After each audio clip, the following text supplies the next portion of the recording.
Hi guys, how are you everyone? Yeah, I'm gonna show you how to make sushi. First, we're gonna make sushi rice. This is very simple sushi, guys.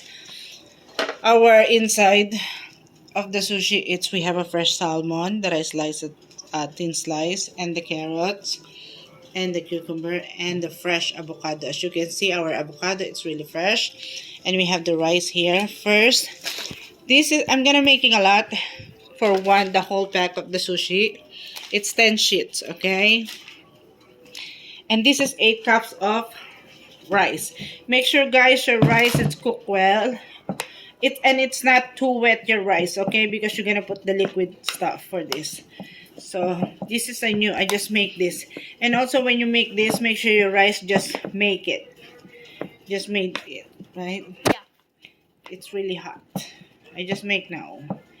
Okay, and it's not too 1/4 cup of white sugar, and then 1/4 cup of they call this a mirin rice vinegar or mirin. We're gonna put 1/4 cup of mirin, just 1/4 cup only guys. 1/4 cup of white sugar and 1/4 cup of mirin, and then we're gonna mix this well because you don't want your rice to soak on the mirin, and also you don't want it too shiny. You put on the shiny part the rice. You don't have to wear gloves, guys, if you're uncomfortable. I think you put rice here. It depends how big you want your sushi, okay? Some people they put lots of rice because they want their rice is really big. I'm gonna put a thing. Not that much the end. Okay? And also usually the way they make sushi, they wet their hands. But I don't like it so they don't stick the rice. Now I'm gonna put avocado, and then this is only vegetable because my little one he doesn't like the salmon. And cucumber. You can also making a very thin slice of your carrots. It depends, like I said, how big you want, and then we're gonna roll. If you don't have that stuff to rolling your your sushi, you can just use like this, like I did. Careful when you roll it, guys. You can see. Now we're done our one sushi. Ta-da! This is vegetable, okay? We're gonna put on the side. And then later we're gonna cut, okay? But for now, we're gonna do it sushi. And then we're gonna make again. Same way. If you are vegetarian, you can make only vegetable sushi. You can put avocado, cucumber, or some carrots, and also spinach. But that's not sushi. They call that bibimbap in Korean.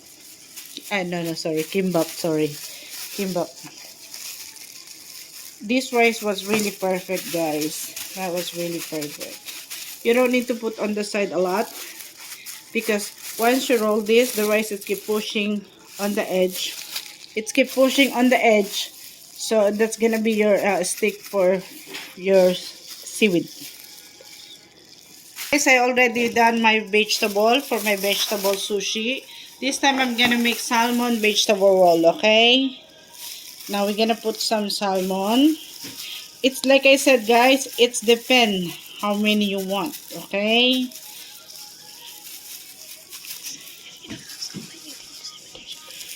Yeah, if you don't like salmon, you can also use after I put salmon, guys, and the rice, I put cucumber. Make sure you line up really good, guys, so it's more easy for you to roll the seaweed and carrots. And this is how you setting, guys, your carrots, salmon, and avocado and cucumber. I slice the cucumber, guys. Okay. And then I'm gonna roll it again. Make sure you hold in here.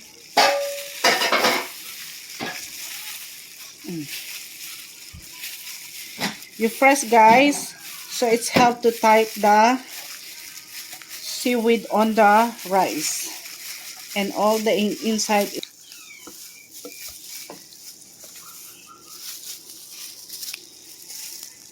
First in the middle. As much as possible, you don't cut like so, okay? Yeah, we cut two at a time. You have to be careful.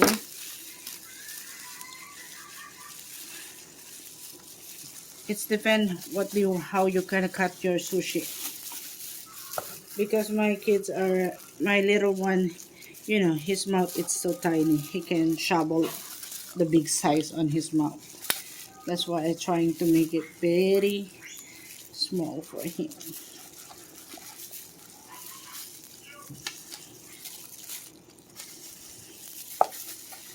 We're gonna eat at the backyard, so I'm using only disposable. So after this disposable plate, so after we eat, we can just throw it. As you can see, it's really look good, guys. And at the end, we're gonna put like this. As you can see, our vegetable sushi, it looks so pretty.